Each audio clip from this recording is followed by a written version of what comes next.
He stood 4'8" and wore a beatnik beard. He had big, thick glasses. It looked real weird. He weighed 98 pounds, but a whole nation feared the rebel. He had a chick named Ronnie, the college prize. Her long hair hung down over her eyes, kind of half Barbra Streisand and half Joan Biden. She dug the rebel.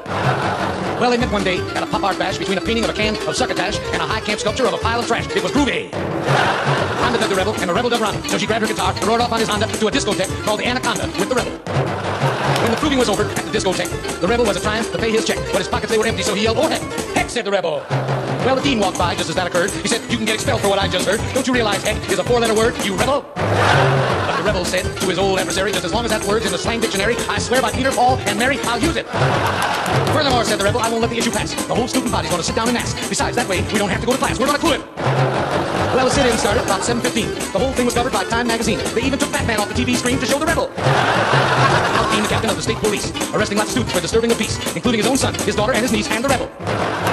Someone called the governor to see what he could do. The governor said, "Sorry, but I cannot talk to you, because I'm a sitting in at the State House too, just like the rebel." Soon the secondary schools began to rebel. Kindergarten kids were sitting during show and tell. Then the older generation started sitting down as well. Man, what a protest! Doctors sat, firemen sat, teachers wouldn't teach. People sat at home and on the street and on the beach, just sitting there waiting for freedom of speech. Nobody was talking to anybody. The nation was in trouble. There wasn't any doubt. The president went on TV to try to pull us out, and the president shouted, "What the heck's it all about?" "Heck," said the president.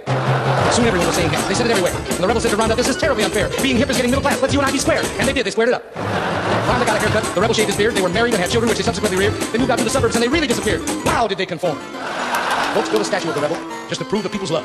But the public soon forgot. Just the pigeons up above seemed to know the right location. They've all found that statue of the rebel.